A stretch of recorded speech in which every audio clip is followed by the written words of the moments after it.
The human ship Starbound dropped out of hyperspace at the edge of known space. The vessel was not large compared to the massive warships that patrolled this region, but it moved with purpose through the void between stars. Commander Paul Gregory stood on the bridge, watching the stars through the main view screen. He was a tall man with graying hair and calm eyes that had seen many difficult situations. His uniform was clean and practical, without the fancy decorations that other species seemed to love. "Commander, we're getting a signal," said Lieutenant Commander Sarah Murphy from her station. She was the ship's second in command, a woman with red hair and a steady voice. "It's from something big." Paul nodded and walked over to look at her screen. The readings showed a massive ship approaching their position. It was at least 10 times larger than the Starbound and covered in weapons that could destroy a planet. "Put them on screen," Paul said. The view screen changed to show the interior of an alien bridge. The creature looking back at them was frightening to most species. It had scales like a snake, teeth like a shark, and eyes that glowed red in the darkness. This was Admiral Krexthal of the Skarn Empire, a being that had conquered dozens of worlds. "Unknown vessel," the alien said in a voice that sounded like grinding metal. "You have entered Imperial space without permission. Prepare to be boarded and searched. Any resistance will be met with destruction." Most species would have either begged for mercy or shouted threats back at the alien. The Skarn expected this. Fear or anger were normal responses that they understood and could work with. Paul simply smiled politely. "Admiral Krexthal, thank you for making contact. I'm Commander Paul Gregory of the United Earth Coalition ship Starbound. We're here to establish peaceful relations with your empire. We'll be happy to cooperate with your security procedures." The Skarn Admiral blinked his red eyes several times. In over 50 years of service, no species had ever responded to his threats with a simple thank you. Most aliens either trembled in fear or roared challenges at him. These humans did neither. You will cooperate?" Krexthal asked, confused. "Of course," Paul said. "We understand you need to protect your territory. We respect that. Please send over your inspection team whenever you're ready."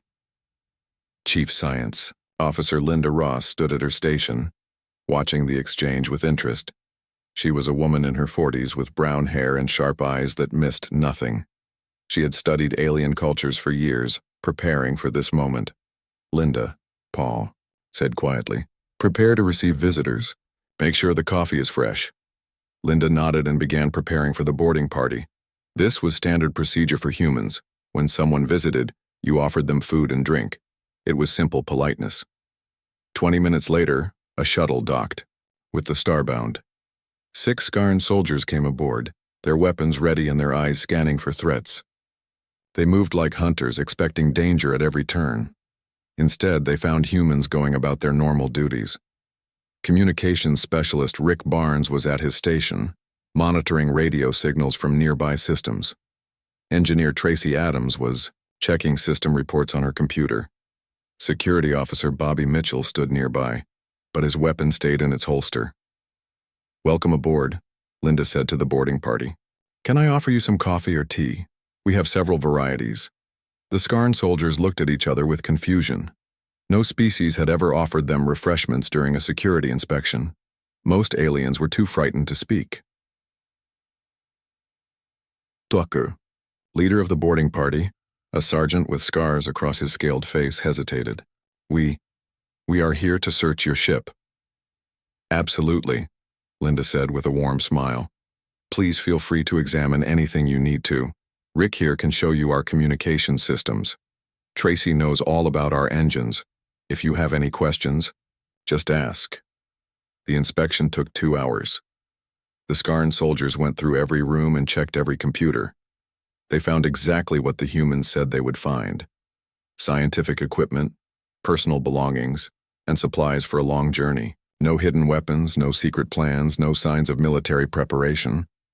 What disturbed the Skarn most was how the humans acted during the search. They continued their normal work, offered help when asked, and treated the armed soldiers like visiting colleagues. When one soldier accidentally knocked over a cup of coffee, 2 humans immediately helped clean it up and offered him a fresh cup. This is not normal, the sergeant whispered to his team. Why are they not afraid? During the inspection, Rick Barnes showed the Skarn his communication equipment. This is how we talk to other human ships, he explained. And this system lets us translate between different languages. We've been listening to your broadcast for months trying to learn about your culture. You have been spying on us? The sergeant demanded.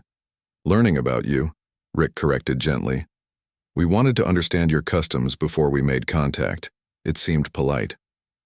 The Skarn had never encountered politeness during a first contact situation. Species either submitted completely or fought desperately. These humans did neither. They simply treated the inspection as a normal part of meeting new neighbors. When the boarding party prepared to leave, Linda handed each soldier a small package. Some coffee beans, she explained. A gift from Earth. We hope you'll try them. Back on their ship, Admiral Krexthal listened to his sergeant's report with growing unease. They showed no fear at all, sir. None. They acted like we were friends visiting for dinner. Did you find weapons, secret plans, any sign of military preparation? No, sir. Exactly what they said. Science equipment and supplies. But, sir, the sergeant paused, uncertain how to explain what he had experienced. What is it? They offered us food, sir, and when Private Keth spilled their drink, they cleaned it up and gave him more. They treated us like honored guests. Admiral Krexthal had ruled through fear for decades. He understood species that cowered before his might or raged against his power. But humans who simply remained calm and polite? This was something new and deeply troubling. Prepare a full report for High Command, he ordered. Tell them we have encountered a species that shows no fear response to Imperial authority. They must be studied. As the Starbound continued toward the heart of Imperial space, Paul Gregory made his own report to Earth Command. First contact. Successful, he wrote. The Skarn are aggressive but not unreasonable.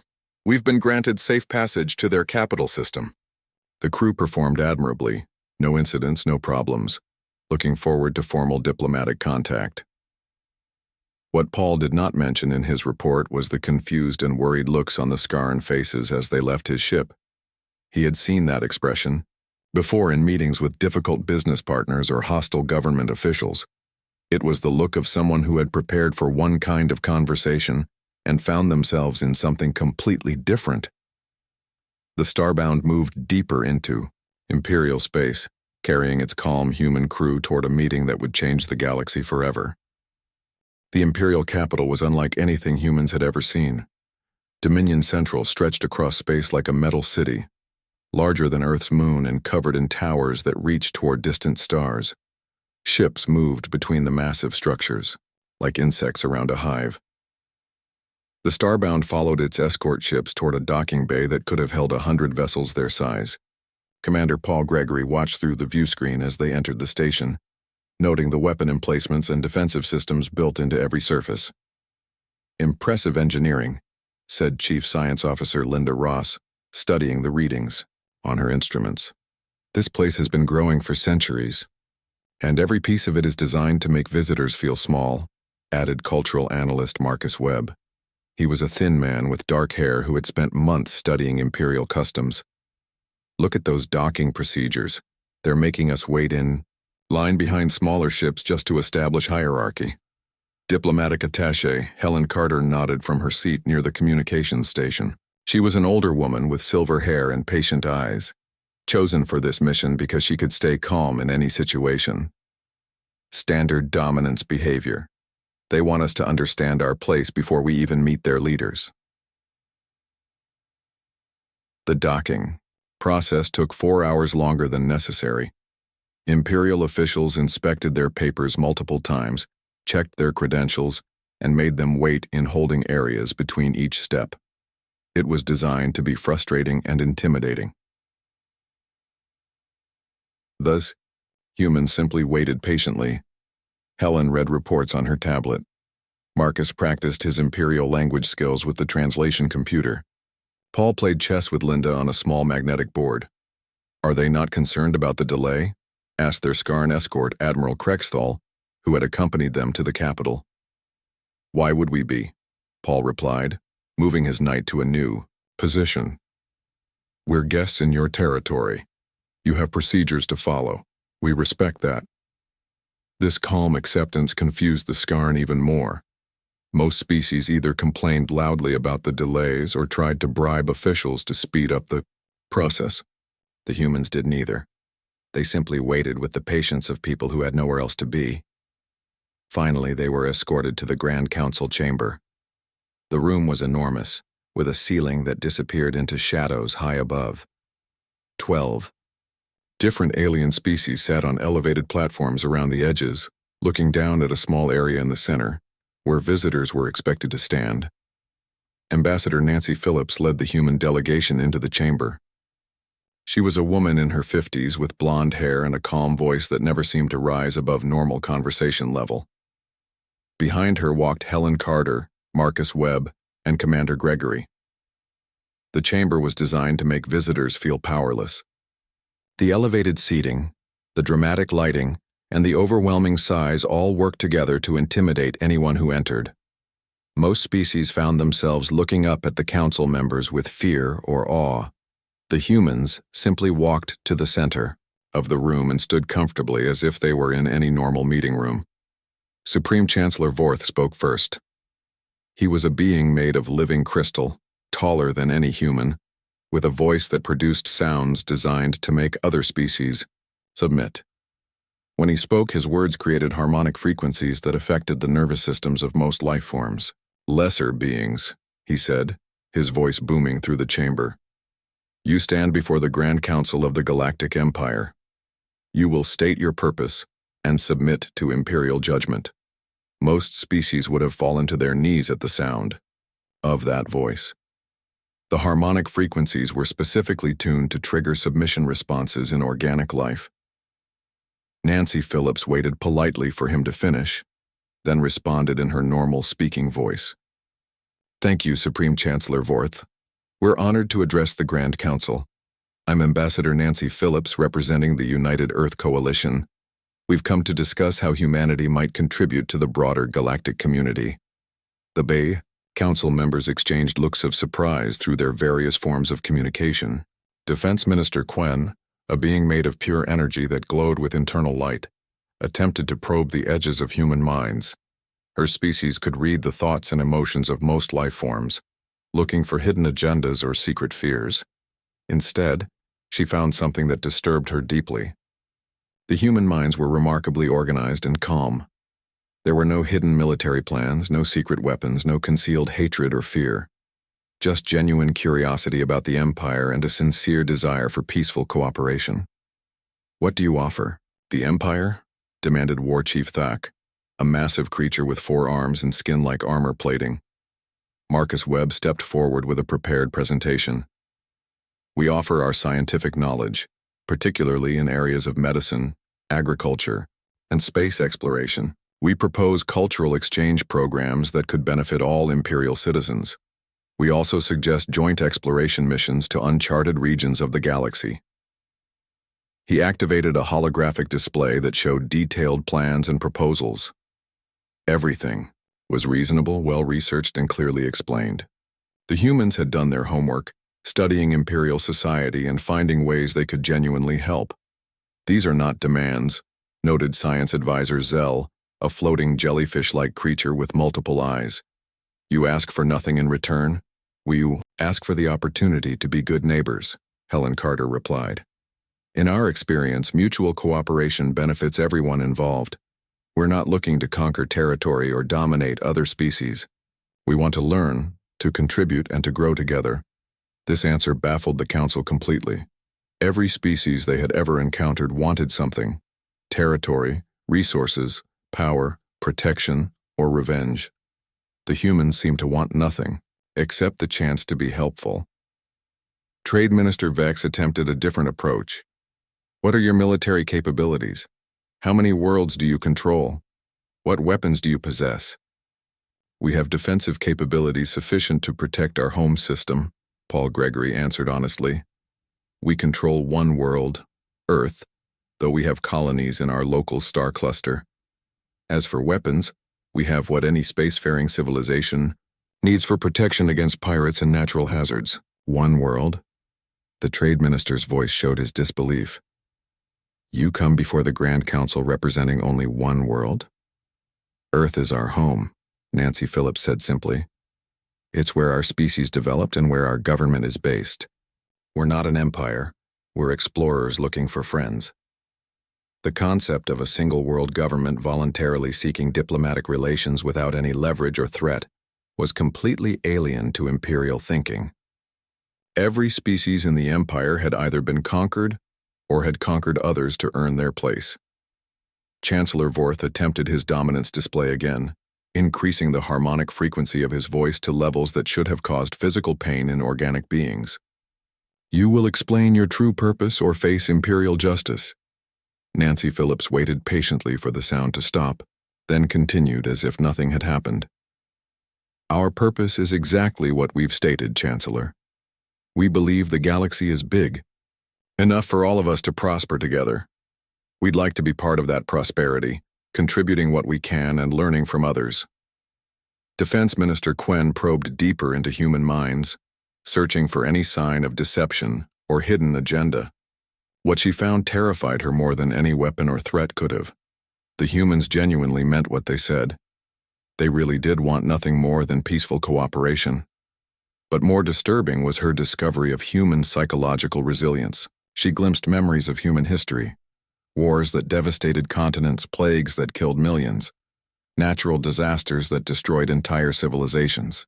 Yet through it all, humans had maintained hope, helped each other, and rebuilt stronger than before. The session continued for several more hours. The council tried every technique they knew to provoke fear, anger, or submission from the human delegation. They showed displays of imperial military might, threatened economic sanctions, and implied dire consequences for non-compliance. The humans listened to everything politely, asked thoughtful questions, and continued to offer reasonable proposals for mutual cooperation. They never raised their voices, never showed anger or fear, and never changed their fundamental message. They wanted to be good neighbors.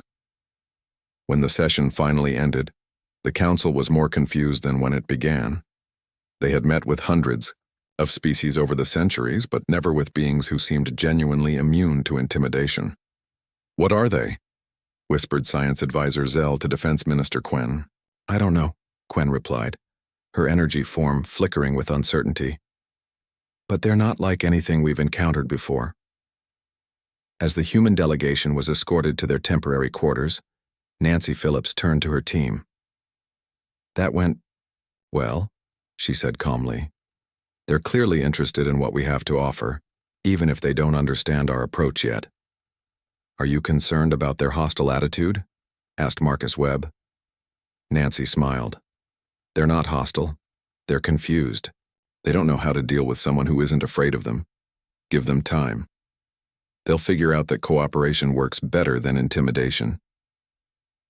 In the council chamber, 12 of the galaxy's most powerful beings sat in uncomfortable silence, each wondering the same thing. What do you do with a species that refuses to be intimidated? The Imperial Psychology Center was a cold, sterile building in the lower levels of Dominion Central. It was here that the Empire studied the minds of conquered species, learning their fears and weaknesses so they could be better controlled. Master, Mind Probe Sekthon prepared his equipment with careful precision. He was a member of the ethereal caste, beings who existed partly in the physical world and partly in dimensions of pure thought. His job was to examine the human delegation and determine what made them so different from every other species the Empire had encountered. Dr. Peter Johnson sat in the examination chair, relaxed and curious about the procedure. He was a man in his 40s with brown hair and calm eyes, the Starbound's chief psychologist.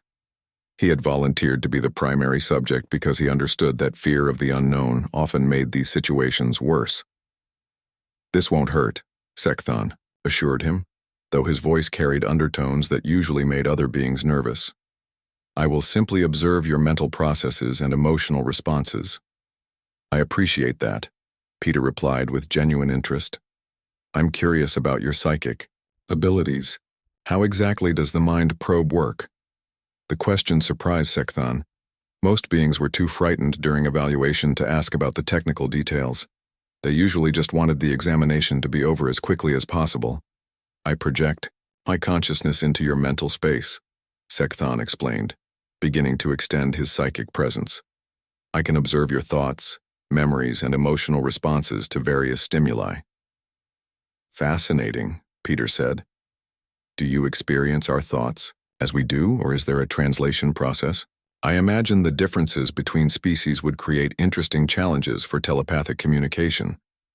Sekthon found himself drawn into an academic discussion about the nature of psychic contact between different forms of life. This had never happened during an evaluation before. Usually, subjects were too scared or hostile to engage in normal conversation. When Sekthon finally entered Peter's mind, he expected to find the standard psychological landscape of an intelligent species. Areas of fear, aggression, territorial instincts, and survival drives that could be mapped and understood. Instead, he found something that made him pause in confusion. Peter's mind was remarkably organized and stable. There were no hidden fears lurking in dark corners, no suppressed rage waiting to explode, no territorial drives that could be triggered to make him aggressive. Let me try some standard response tests, Sekthon said, beginning to project images, designed to provoke fear. He showed Peter images of massive predators, scenes of destruction, and situations that triggered primal survival instincts in every species he had tested. Peter observed the projected images with clinical interest. Those are very detailed constructs, he commented. The fear responses you're trying to activate are quite sophisticated. However, humans have developed strong systems for dealing with stress and fear. You feel no fear from these images? Sekthon asked, increasing the intensity of the projections. I recognize them as threats, Peter explained. My body has appropriate physiological responses, increased heart rate, heightened awareness, preparation for fight or flight. But my rational mind understands that these are mental constructs, not real dangers. So while my body prepares for action, my conscious mind remains calm and analytical. Sekthon had never encountered anything like this. He projected images of personal loss, isolation, and abandonment, scenarios that broke the psychological defenses of even the strongest species. Interesting choice, Peter observed. You're targeting emotional attachment systems and social bonding responses. Humans are indeed social creatures who form strong bonds with family and community. But we've also learned to process grief and loss in healthy ways. The mind probe delved deeper, accessing Peter's actual memories, rather than using artificial projections. What he found there disturbed him more than any alien monster or weapon could have. He saw memories of human history, world wars that killed millions, plagues that swept across continents, natural disasters that destroyed entire cities. But in every memory, Sekthon observed the same pattern. Humans helping each other, maintaining hope in the face of despair, and rebuilding stronger after each catastrophe. He found memories of human soldiers sharing food with enemies, doctors treating patients during deadly epidemics, and ordinary people risking their lives to help strangers. Most shocking of all, he found memories of humans joking and laughing even in the worst situations, using humor as a way to maintain psychological stability. Your species has survived multiple extinction events, Sekthon said, his voice showing his amazement. Yet you show no trauma from these experiences. We've learned from them, Peter replied. Each crisis taught us something about resilience, cooperation, and the importance of staying calm under pressure. We carry those lessons with us, not as scars, but as strength. Sekthon probed deeper, looking for the primitive fears that existed in all intelligent life. He searched for phobias, anxieties, and the basic survival instincts that the Empire used to control other species. What he found instead was a psychological trait that chilled him to his core. Humans possessed what they called compartmentalization, the ability to separate emotional responses from rational thinking. They could feel fear, anger, or grief, while simultaneously making logical decisions about how to handle those emotions. You don't suppress your emotions, Sekthon realized. You process them. Exactly, Peter said. We feel everything: fear, anger, sadness, joy. But we've learned not to let our emotions make our decisions for us. We acknowledge what we feel, understand why we feel it, and then choose how to respond based on reason rather than instinct. The mind probe discovered something else that terrified him. In Peter's memories, he found evidence that humans regularly imagined their worst fears and planned how to deal with them. They called it contingency planning, thinking through potential disasters so they would be prepared if those disasters actually happened. You deliberately think about failure and death? Sekthon asked. Of course, Peter replied. If you've already considered what might go wrong, you're less likely to panic when problems actually occur. We plan for the worst and hope for the best. It's a basic survival strategy. Sekthon realized that humans had done something unprecedented. They had conquered their own psychological weaknesses through rational thought and careful preparation. They didn't suppress their fears or deny their emotions. They simply refused to let those feelings control their actions. Engineer Tracy Adams was brought in for the next evaluation. She was a woman in her 30s with black hair and steady hands that could repair complex machinery under pressure. Her mind showed the same unusual patterns as Peter's: organized, stable, and remarkably resistant to psychological manipulation. Security Officer Bobby Mitchell completed the psychological evaluation. He was a tall man with military bearing who had served in several dangerous situations. His memories contained experiences of combat and crisis, yet showed no signs of the trauma responses that such experiences usually created. How do you process violent experiences without psychological damage? Sekthon asked. Training, preparation, and support from our team, Bobby replied. We understand that dangerous situations are part of our job. We prepare for them mentally and physically. When they happen, we do what needs to be done. Afterward, we talk about it with our colleagues and medical staff to make sure we're handling it properly. Sekthon compiled his report with growing unease. Every human he examined showed the same psychological profile: emotionally stable, rationally focused, and completely immune to the fear-based control methods that worked on every other species in the galaxy. His final report to the Grand Council contained a single terrifying conclusion. The humans do not fear us because they have already processed fear itself. They have developed psychological systems that allow them to remain rational under any circumstances. They cannot be controlled through intimidation, threats, or demonstrations of power, because they have already imagined and prepared for every possible scenario. He paused before adding the final line. In my professional opinion, this makes them the most psychologically dangerous species we have ever encountered. Not because they are aggressive, but because they are unafraid. A being without fear cannot be controlled by those who rule through intimidation. When Defense Minister Quen read the report, her energy form flickered with anxiety. What does this mean for the Empire? Supreme Chancellor Vorth's crystal body rang like a bell as he processed the information. It means we are dealing with a species that operates outside our understanding of intelligent behavior. Every tool we use to maintain order, fear, intimidation, displays of power has no effect on them. What do we do? Asked War Chief Thak. The council sat in uncomfortable silence, each member realizing the same thing. For the first time in the Empire's history, they had encountered a species that could not be controlled by the methods that had worked for thousands of years. Meanwhile, in his temporary quarters, Dr. Peter Johnson finished his own report to Earth. Command. Psychological evaluation completed successfully. The Imperial Mind Probe was surprisingly sophisticated. I was able to gather significant information about their telepathic. The Imperial High Council met an emergency session after receiving Sekthon's psychological evaluation. Supreme Chancellor Vorth's crystal form resonated with low tones that indicated deep concern, while Defense Minister Quen's energy pattern flickered with agitation. We need more data, declared War Chief Thak, his 4 massive arms crossed over his armored chest. Perhaps the mind probe missed something. We should test these humans under real pressure. What do you propose? Asked Science Advisor Zell, her jellyfish-like form floating near the center of the chamber.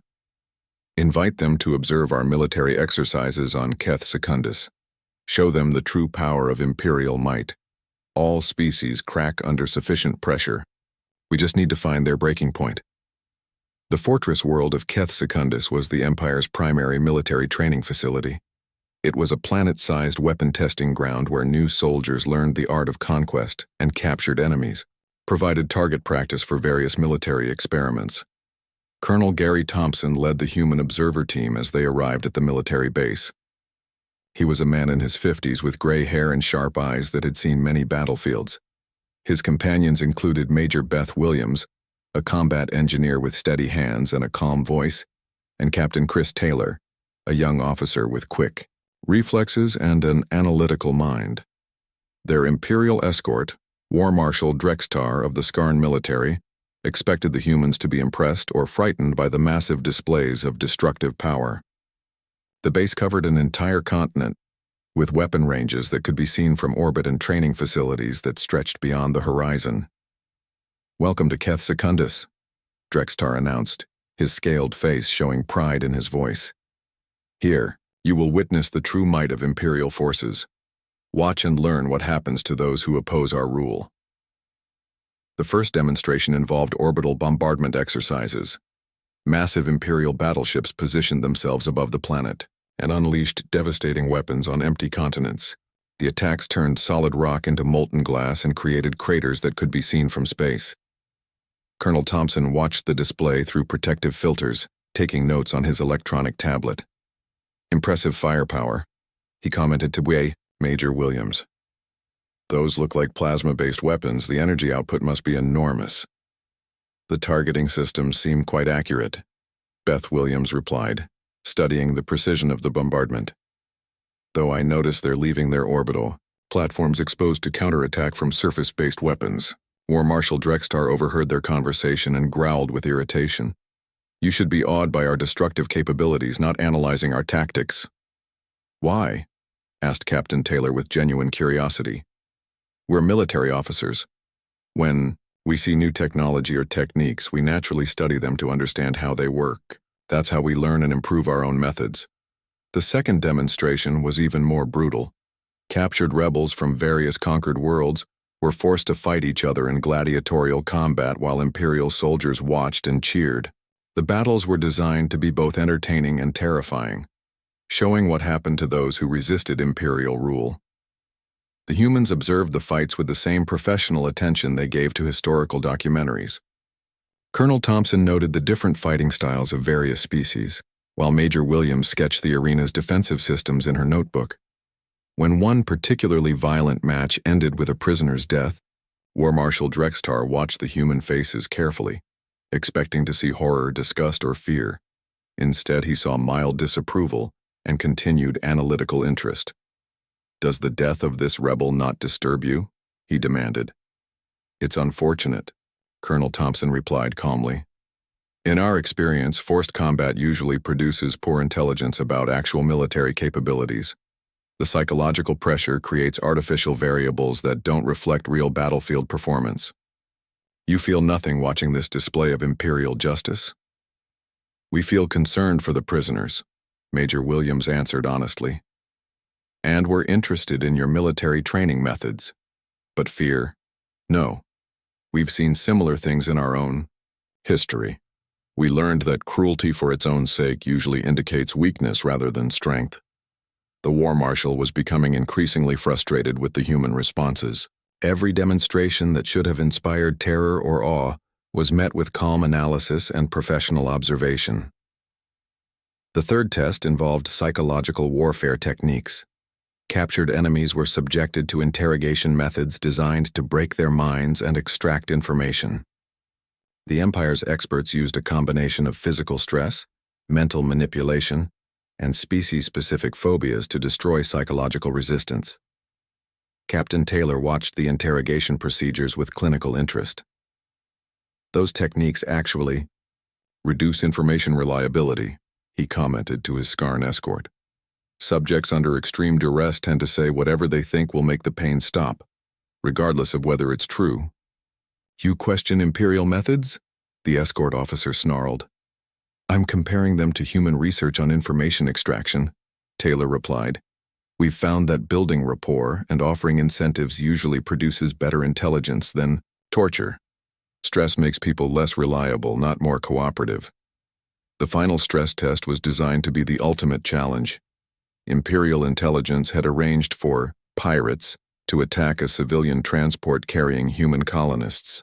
These pirates were actually Imperial Special Forces operating without identification, but they would provide a realistic threat that should trigger genuine human emotional responses. The colony ship New Dawn was carrying families to establish humanity's first settlement in Imperial space. When the attack began, the Empire expected to see human civilization crack under pressure, revealing either cowering fear or explosive rage. Instead, they witnessed something that would haunt Imperial observers for years to come.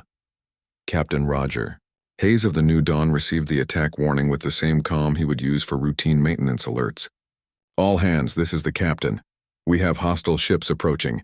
Begin evacuation procedures. Remember your training and help your neighbors. Chief Engineer Susan Clark coordinated damage control while maintaining perfect composure. When hull breaches threatened the ship's atmosphere, she calmly directed repair teams while reassuring frightened civilians over the communication system. Deck 7 is sealed, she announced. Emergency crews are handling the damage.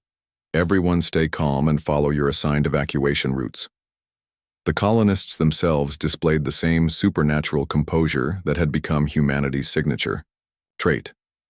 Parents comforted children with gentle words. Elderly settlers helped younger families reach escape pods, and everyone followed emergency procedures with disciplined precision. There was no panic, no screaming, no desperate pushing to reach. Safety first. The evacuation proceeded like a well-rehearsed drill, even though the ship was being torn apart around them. When the rescue fleet arrived, led by Commander Paul Gregory aboard the Starbound, the response was delivered in the same measured tone that had characterized every human interaction with the Empire. All ships commence rescue operations, Gregory announced over the communication channels. Priority is civilian safety. Disable hostile vessels where possible. We'll need to question the survivors to understand their motives. The human rescue operation was flawless. They saved 98% of the colonists, captured most of the attacking vessels intact, and accomplished everything without a single raised voice or moment of apparent panic. Security Chief Kevin Price led the boarding teams that captured the pirate vessels. His teams moved with professional efficiency, using minimal force to subdue the attackers and providing immediate medical care to wounded enemies. Hostile vessels secured, he reported to Commander Gregory. Prisoners are receiving medical attention. We should be able to begin questioning them within the hour. War Marshal Drextar watched the entire operation from his observation ship, growing more disturbed with each passing minute. The humans had just suffered a devastating attack on their civilian population, yet they responded with the same calm competence they showed in routine diplomatic meetings. How do they do it? He whispered to his aide. Their people were dying, their ships were burning, yet they never lost control. Perhaps they feel nothing, suggested the aide. Maybe they are not truly alive as we understand life. No, Drextar replied, remembering his interactions with the human military officers. They feel everything. They just don't let their feelings control their actions. When the rescue operations were complete, Commander Gregory filed his report, with the same matter-of-fact tone he used for routine maintenance updates. Attack successfully repelled. All civilians accounted for. Hostile forces captured for questioning. No permanent damage to diplomatic mission. Ready to proceed with scheduled negotiations. But something fundamental had changed in Imperial perception. They finally understood that human calmness wasn't diplomatic training or cultural conditioning. It was genuine confidence born from having already faced and overcome every possible crisis. The Empire had spent millennia ruling through fear and intimidation, believing that sufficient pressure would break any species. The humans had just proven that assumption wrong. News of humanity's unusual psychological profile spread through Imperial space like ripples in a pond. Different species reacted in different ways to the reports of beings who could not be intimidated or controlled through traditional Imperial methods. The scholarly, Vectari sent formal requests for cultural exchange programs, fascinated by human emotional regulation techniques. Their scientists wanted to study how humans maintained rational thinking under extreme pressure. The Deep Space Miners Guild expressed interest in human engineering solutions, particularly their ability to work calmly in dangerous situations. But not all reactions were positive. The Crimson Horde, a collection of warrior clans that had earned their place in the Empire through conquest and brutality, viewed human composure as a personal insult to their entire way of life. Warlord Gathmore of the Crimson Horde stood before his gathered war chiefs in the military fortress of Bloodspear Station. He was a massive creature with 4 arms, skin like metal armor, and scars from 100 battles. His species had earned respect in the Empire by being the most violent and unpredictable warriors in known space. These humans mock everything we stand for, Gathmore declared, his voice echoing through the war room. They show no fear, no respect for strength, no understanding of proper warrior behavior. They treat our greatest champions like merchants in a marketplace. War Chief Braktar, Gathmore's second-in-command, nodded agreement. My cousin served on the observation team at Keth Secundus. He said the humans watched our greatest military displays as if they were studying insects. They took notes while our warriors demonstrated the art of conquest. It's an insult to every warrior who has ever died for imperial glory, growled War Chief Thexara. These creatures need to be taught proper respect for strength. Gathmore's plan was simple and brutal. He would attack a human civilian target with such overwhelming force that even their supernatural calm would crack. He would show the galaxy that humans were just another weak species hiding their fear behind diplomatic words. The target he chose was the Human Research Station Discovery, a civilian facility studying astronomical phenomena in the outer rim of imperial space. The station housed 2,000 human scientists and their families far from any military protection. We will destroy their pathetic research station, Gathmore announced. When their scientists are burning in space and their children are crying for help, we will see how calm these humans really are. The attack came without warning. 20 Crimson Horde battleships dropped out of hyperspace around the Discovery Station, their weapons already charging for maximum destructive impact. Gathmore expected to find panicked humans begging for mercy or screaming in terror. Instead, Station Commander Alan Roberts received the threat with the same composure he used for routine maintenance announcements. All personnel, this is Commander Roberts. We have hostile ships in the system. Begin evacuation procedures immediately. Remember your training and help your neighbors. Security teams, prepare defensive positions. Roberts was a man in his 50s who had managed deep space facilities for most of his career. He had handled equipment failures, medical emergencies, and natural disasters, with the same steady calm he now brought to enemy attack. Chief Medical Officer Julie Green coordinated the civilian evacuation while maintaining her usual professional demeanor. As families hurried toward escape pods and transport ships, she moved through the station providing medical care to anyone who needed it and reassuring frightened children. Everything will be fine, she told a crying child whose parents were loading emergency supplies.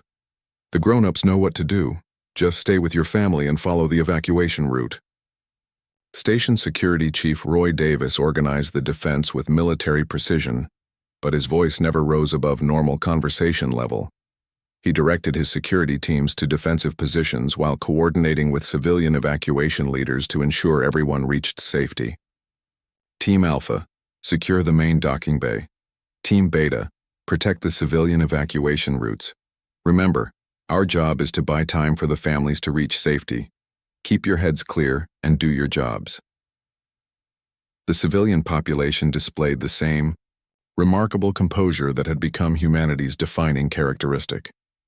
Scientists helped their colleagues save important research data, while parents organized their children for evacuation. Elderly researchers assisted younger families, and everyone followed emergency procedures with disciplined calm. There was no mass panic, no desperate pushing to reach safety first, no breakdown of social order under pressure. The evacuation proceeded, like a complex dance, with every person knowing their role and performing it despite the mortal danger surrounding them. Gathmore watched the evacuation through his ship's sensors. becoming increasingly frustrated. Where was the terror? Where was the breakdown of human civilization that should have occurred when faced with overwhelming force? Attack the station directly, he ordered his fleet. Maybe they don't understand the danger. Show them what Crimson Horde weapons can do. The bombardment began, tearing through the station's outer sections with devastating energy weapons. Hull breaches vented atmosphere into space, power systems failed, and structural supports collapsed under the assault. Yet the humans continued their evacuation with the same steady efficiency. Engineers like Carol Davis worked to contain hull breaches while providing calm updates to evacuation teams. Sector 7 is sealed. Power is rerouted to emergency systems. Evacuation can continue on schedule. When the rescue fleet arrived, led by Commander Paul Gregory aboard the Starbound, the human response was delivered with the same measured tone that had characterized every crisis they had faced. All ships, commence rescue operations. Priority is civilian safety. Medical teams prepare to receive casualties. Security teams disable hostile vessels where possible. The human rescue operation unfolded with practiced precision. Captain Roger Hayes coordinated transport ships while Chief Engineer Susan Clark managed damage control on the station itself. Security teams led by Kevin Price engaged the Crimson Horde ships using defensive tactics that minimized casualties on both sides. Hostile vessel disabled, moving to assist survivors, reported Lieutenant Amy Brooks from her fighter craft. Enemy crew appears to be abandoning ship, preparing rescue operations. This was the moment that broke Gathmore's understanding of reality. The humans were rescuing his warriors, even after the unprovoked attack on their civilian facility. Even while their families were still evacuating from the burning station, they were saving the lives of their enemies. "Why do they help us?" asked War Chief Braktar, confusion clear. In his voice, Gathmore had no answer. In his warrior culture, enemies either died or surrendered. The concept of providing aid to attackers was completely alien to everything he understood about conflict. The final evacuation numbers showed the true measure of human capability under pressure. Out of 2,000 civilian researchers and support staff, 96% reached safety. The 4% lost were mainly volunteers who stayed behind to help others evacuate or to maintain critical systems until the last moment. Most remarkable of all, the humans had accomplished this while simultaneously capturing 70% of the attacking Crimson Horde ships and providing medical aid to wounded enemy warriors. Commander Roberts filed his final report from the evacuation ship that carried the station survivors. His tone remained steady and professional, as if he were reporting routine maintenance rather than describing humanity's survival of a major military assault. Station Discovery successfully evacuated. Research data preserved. All personnel accounted for. Hostile forces neutralized with minimal casualties on both sides. Ready to establish temporary research facility pending station reconstruction. But something fundamental had shifted in Imperial understanding. The Empire finally grasped that human calmness wasn't ignorance of danger or emotional numbness. It was absolute confidence in their ability to handle any situation. When the rescue operations were complete, something unprecedented happened. Gathmore requested permission to speak directly with the human commander. The communication channel opened to show the warlord's scarred face, but his expression was not one of rage or defiance. It was confusion, mixed with something that might have been respect. "Human commander," Gathmore said slowly, "I attacked your people. I tried to kill your families. Yet your warriors saved my crews when their ships were damaged. Why?" Commander Gregory considered the question carefully. "Because they needed help," he replied simply. "Your warriors were in danger after their ships were disabled. We couldn't just leave them to die in space. But we are enemies. We attacked you without cause. You attacked us, yes, but that doesn't mean we have to become like you. We choose to be better than that." The communication channel remained open for several minutes while Gathmore struggled to process this response. In his culture, enemies were killed or enslaved. The idea of helping attackers was beyond his comprehension. "I do not understand your species," he finally admitted. That's all right, Gregory replied with a slight smile. We're still learning about yours too. Maybe we can figure it out together. When the Grand Council received reports of the Discovery attack the aftermath of the Discovery attack sent shockwaves through every level of Imperial society. For 3,000 years, the Galactic Empire had been built on a simple principle. The strong ruled through fear, and the weak obeyed or were destroyed. Humanity had just proven that this fundamental assumption might be wrong. Emperor Zaxthul, the ancient being who had ruled the Empire since its founding, sat alone in his private chambers deep within Dominion Central. He was older than most, civilizations having guided the Empire through countless wars and conquered hundreds of worlds. In all that time, he had never encountered a species that challenged his basic understanding of power and control. The reports from his advisors painted a picture that disturbed him more than any military defeat could have. Humans rescued their attackers. They treated enemies with medical care. They offered food to beings who had tried to murder their families. Most unsettling of all, they did these things not as strategy or manipulation, but as natural behavior. Request an immediate private audience with the human leadership, he commanded his aide. No formal protocols, no ceremonial displays. I want to understand what they are. Ambassador Nancy Phillips received the imperial summons with the same calm acceptance she brought to all diplomatic challenges. She selected Commander Paul Gregory and cultural analyst Marcus Webb to accompany her to the meeting, knowing that the Emperor's request for informality was itself significant. The private audience chamber was unlike the grand throne room where the Empire usually received foreign delegations. It was a simple room with comfortable seating and large windows that looked out at the stars. Emperor Zaxthul appeared as he truly was, an ancient being whose physical form shifted between crystalline structures and pure energy, worn down by millennia of rule. Sit, please, the Emperor said, his voice carrying none of the harmonic dominance frequencies he usually employed. I have questions that require honest answers, not diplomatic responses. Nancy took a seat across from the Emperor as if she were attending any normal business meeting. We appreciate the opportunity for direct conversation, Your Majesty. What would you like to know? I have ruled this empire for 3,000 years, Zaxthul began. In that time, I have seen species kneel in terror before imperial might. I have watched entire civilizations rage against their conquest. I have observed the cunning of those who plot revenge in secret. But your people do none of these things. He paused, his energy form flickering with uncertainty.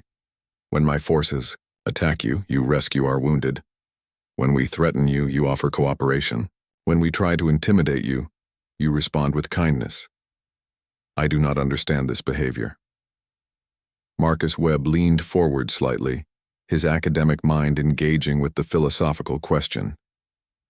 Your Majesty, may I ask what you believe is the purpose of power?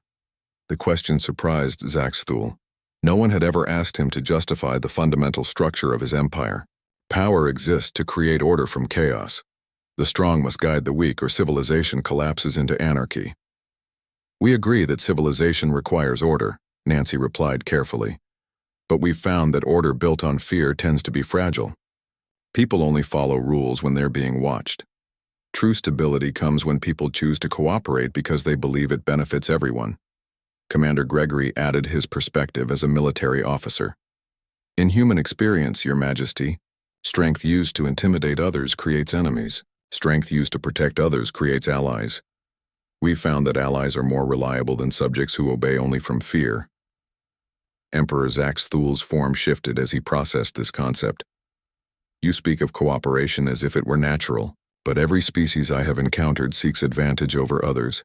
They take what they can and destroy what they cannot control. Perhaps, suggested Marcus Webb, that's because your empire rewards that behavior. If the only way to survive in imperial space is through conquest or submission, then species learn to be aggressive or fearful. But what if there were another option? What other option could exist? Nancy Phillips chose her words carefully, knowing that this conversation might determine the future of human-imperial relations. Partnership, mutual benefit. The idea that everyone can prosper when they work together instead of fighting over limited resources. The Emperor was silent for several minutes, his energy form flickering through different configurations as he considered possibilities he had never imagined. Your species has never conquered another world? No, Your Majesty. We've established colonies on uninhabited worlds, but we've never taken territory from other intelligent species. When we encounter other civilizations, we look for ways to trade, learn and grow together. And this approach has made you strong enough to survive in Imperial space? Commander Gregory smiled slightly. It's made us strong enough that we don't need to conquer other species to feel secure. We've learned that real strength comes from within, from knowing who you are and what you stand for regardless of external circumstances. This answer struck at the heart of Emperor Zaxthul's deepest fears. For 3 millennia, he had maintained power through elaborate displays of dominance and control. If humans were right, if true strength came from internal confidence rather than external force, then everything he had built might be unnecessary. Show me, he said suddenly.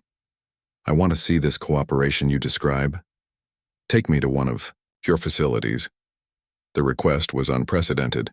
No emperor in imperial history had ever visited a foreign facility as anything other than conqueror or inspector. Nancy Phillips recognized the significance of the moment and accepted immediately. 3 days later, Emperor Zaxthul arrived at the temporary research station that had been established to replace the destroyed Discovery. He came in a small unmarked ship with only a minimal security escort, itself a radical departure from Imperial protocol. Station Commander Alan Roberts greeted the Emperor with the same professional courtesy he showed to any visiting dignitary. Welcome to Research Station Hope, Your Majesty. We're honored by your visit. The Emperor had expected to find humans cowering in fear of Imperial retaliation or building secret weapons to protect themselves from future attacks. Instead, he found scientists calmly continuing their research while construction crews worked to expand the station's facilities. Dr. Julie Green showed him through the medical facility, where she was treating both human researchers and several Crimson Horde warriors who had been injured in the attack. The wounded warriors asked to remain here while they recovered, she explained. They're curious about our medical techniques. One of the recovering warriors, War Chief Braktar, sat up in his medical bed when he saw the Emperor. Your Majesty, I must report on human behavior during battle. Speak, Zaxthul commanded. They fight like no warriors I have ever seen. They showed no fear, no anger, no desire for revenge. When our ships were disabled, they rescued our crews. When we were wounded, they provided medical care. I do not understand their tactics, but I cannot deny their effectiveness.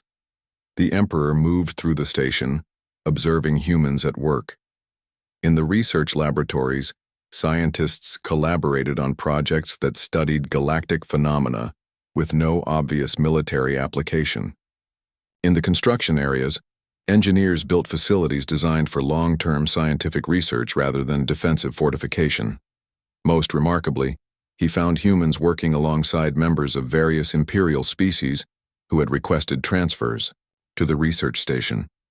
Vectari scholars studied human psychological techniques, while Quellian engineers learned human construction methods.